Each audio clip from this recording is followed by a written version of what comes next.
If you're struggling to answer these questions, it's important that you start strengthening your capacity for zero, because the higher your capacity for zero, you're more likely to take risks. You're more likely to put yourself out there, and you're more willing to fail. And the more you're willing to fail, the more likely you are to eventually succeed.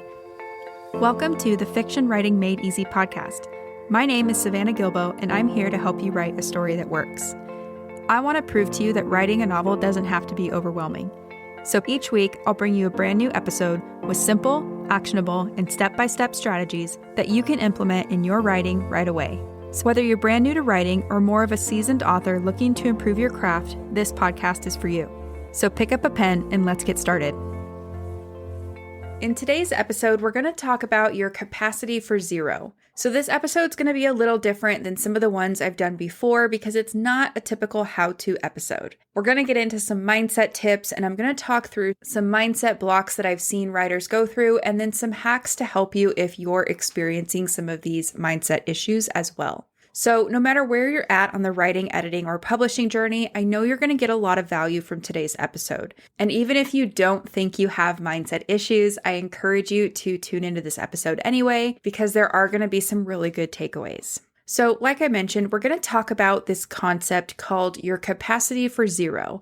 And it's essentially looking at, how willing are you to start from scratch? How willing are you to say, I didn't quite nail this outline or this story, and now to make it work, I need to go back and start over and rebuild it from the ground up. So am I willing to put my ego aside and start from ground zero, not knowing if this idea or outline or story will work out or not? And this is a big deal no matter where you're at in the process. If you have an idea that didn't quite work out as you outlined your story, or if the first draft that you wrote doesn't quite work, or let's even say that you've published a book and you've had mixed reviews, or maybe you haven't gotten the best reviews, right? At some point, we all find ourselves in situations where we either need to find the courage to start over or start from zero, or essentially just give up on something. And this is something I deal with a lot as an editor and a book coach, but also in my own writing too. So I'm not immune to having to start over just because I'm an editor and a book coach. I mean, unfortunately, right? I wish I was. But I often have to tell writers that their outline or their drafts don't work and they have to start over.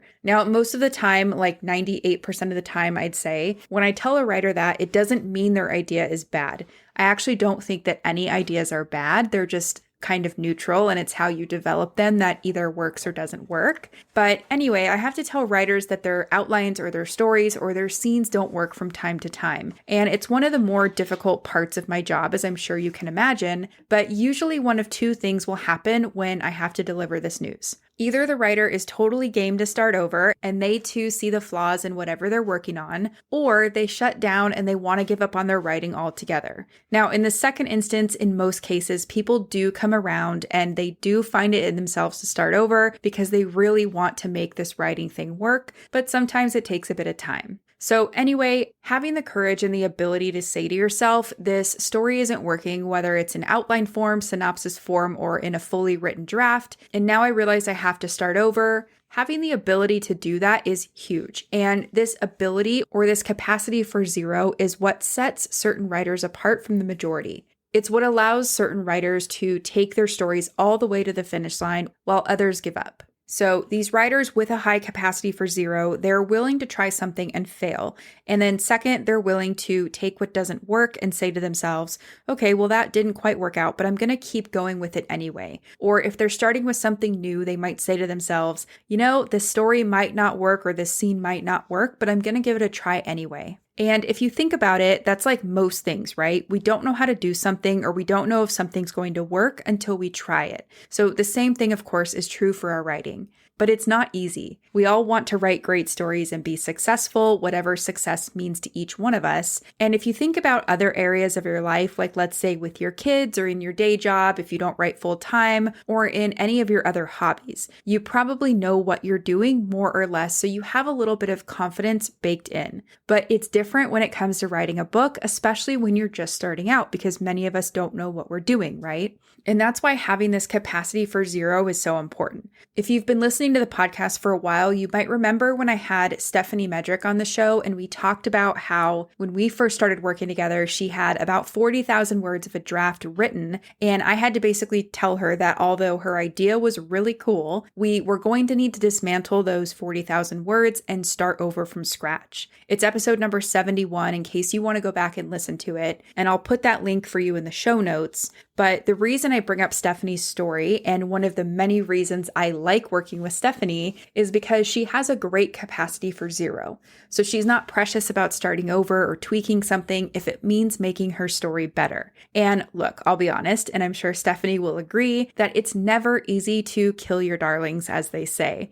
But you do have to consider the end result and weigh that against the piece of your story that you're trying to hold on to that might not work as well as it could. So in Stephanie's case, she wanted to write a good book more than she wanted to hang on to those darlings or more than she wanted to hang on to those 40,000 words. And that's really important in terms of being able to cross that finish line and write something you're proud of. And so I just want to put it out there that no matter where you're at in the writing, editing, or publishing process, if you want to be an author who writes more than one book, that means there's always going to be a new project on the horizon, right? You might be writing your very first novel right now, or you might be on your fifth, but there's still this idea of a new project in the sense that you're going to have to start from scratch with whatever you do next. So I'd encourage you to ask yourself questions like, am I willing to start from scratch? Am I willing to be perceived as an amateur until I get this figured out? Am I okay with not getting any recognition or maybe even getting some critical feedback as I figure out how to write a book? And am I willing to deal with all the messiness and uncertainty that comes from starting at zero? Am I willing for it not to work out over and over and over again until it does? And I do think this is relevant even if you are on your third or your fifth book or whatever number you're on. You might have more tools in your writing toolbox, but it's still a big undertaking to write a book from scratch. And there are some writers out there who switch genres, or maybe they've been working in one series, but then shift into working on another series. So, there's always an opportunity to find yourself in the shoes of what feels like a beginner, even if technically you're not. And on that note, being on your third or your fifth book does come with a new set of challenges too. When you've already done something like write a book and had various degrees of success with that book, whatever success means to you, it can be really hard to go back to square one and to start something new. Now, I know, of course, that's not true for everyone, but I have definitely seen a lot of writers struggle with that. So anyway, back to the questions I posed earlier. If you're struggling to answer these questions, it's important that you start strengthening your capacity for zero. Because the higher your capacity for zero, you're more likely to take risks. You're more likely to put yourself out there, and you're more willing to fail. And the more you're willing to fail, the more likely you are to eventually succeed. And again, I truly believe this is what separates the writers who publish and who go on to succeed from the writers who don't. It's their capacity for zero and their willingness to keep going or to start over when things don't work out. So here's a good way to think about it. Imagine the numbers 1 through 10, and they're all listed out in front of you. Number 1 represents where you are now. So maybe you have a piece of a story idea, or you've just realized you want to write a novel. So let's say that's a 1 in terms of 1 to 10. And then let's say number 10 represents achieving that pinnacle milestone that you're aiming for. It's going to be different for all of us, but let's say for the sake of simplicity that milestone is publishing your novel. So number 1 is I have a piece of a story idea, and number 10 is I've published my novel. So if you want to get from where you are now, which is let's say number 1, to where you're killing it at number 10, guess what's in the middle? If you guessed a whole lot of work, you are right. And that's why people call it the messy middle, right? There's always going to be challenges, setbacks, confusion, and overwhelm when you're trying to do something you've never done before. And I want you to think about this for a second. Why would you expect writing a novel to be easy when you've never done it before? Or why do you think it should come together quickly for you when it doesn't for most people who are just starting out?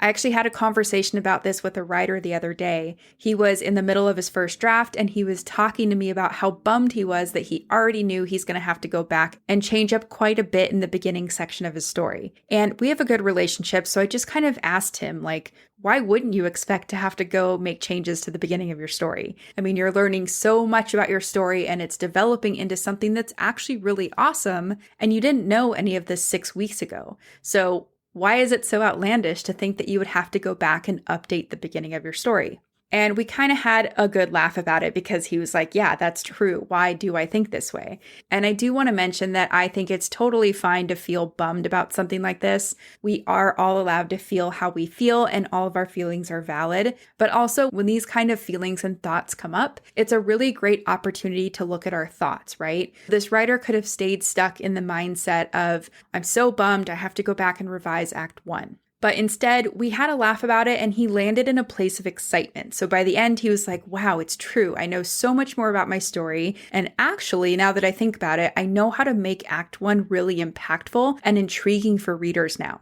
So the point here is that mindset is super, super important, but so are the expectations that we put on ourselves in our writing. And I guarantee you that although this writer that I was just talking about will most likely have downer moments in the future when he feels defeated. I mean, we all will, right? We can't escape it. We're human. But although he will have those kind of moments, I think he will be much more able to get out of them now and turn his thoughts and his perceptions and feelings into something that's much more constructive. I also think his capacity for zero has grown now because of that conversation and because of this whole experience of writing a messy first draft. So I just wanted to share all of this with you because the higher your capacity for zero, the more opportunity you have to write amazing stories and succeed as an author, whatever success looks like for you. So what it all boils down to, in my opinion, is that we have to take our ego out of the equation. It means we have to be willing to be a beginner or an amateur and not quite a pro right out the gate. We have to be willing to say, okay, that didn't work, and what can I do instead? And we have to be willing to take risks and go back to the drawing board and throw everything out and start all over. You might not need to, but you have to be willing to do that. And most importantly, you can't give up, because showing up for yourself consistently and continuing to practice your craft, that's what's going to help you build your confidence muscle over time. This is why I always say that so much of being a successful writer comes down to mindset. And everything we talked about today will most likely require a mindset shift if this resonates with you. But your capacity for zero, the stronger it is, the more willing you are to stay in the game and to make it work, which means the closer you are to success, whatever success looks like for you. So here's what I want you to do to strengthen your capacity for zero. You're going to need to come back to these questions and this idea again and again. So you can start to ask yourself some of the questions I asked earlier. Things like, are you willing to start from zero? Are you willing to be or feel like a beginner or an amateur? Are you willing to crash and burn and get back up? And then I really want you to think about that, because this is by no means an exercise to discourage you from starting a new project or from setting out to be an author. It's an exercise to help you become the best author you can possibly be, no matter what end result or goal you're going after. All right, that's my message for you today. I will get off my soapbox. I hope this resonated with you. And, if you have a friend who's just getting started with writing or who's struggling and maybe needs a pep talk like this, grab the link to this episode and share it with them. My goal is to get these types of episodes out in front of as many people who need them as possible so that the world can benefit from their stories. So if you have a second, and if anybody's coming to mind who might like or need an episode like this, go ahead and send that to them. I would really appreciate it. So that's it for today's episode. As always, thank you so much for tuning in and for showing your support. If you want to check out any of the links I mentioned in this episode, you can find them in the show notes listed in the description of each episode inside your podcast player or at savannahgilbo.com/podcast. If you're an Apple user, I'd really appreciate it if you took a few seconds to leave a rating and a review. Your ratings and reviews tell Apple that this is a podcast that's worth listening to. And in turn, your reviews will help this podcast get in front of more fiction writers just like you. And while you're there, go ahead and hit that follow button, because there's going to be another brand new episode next week full of actionable tips, tools, and strategies to help you become a better writer. So I'll see you next week, and until then, happy writing.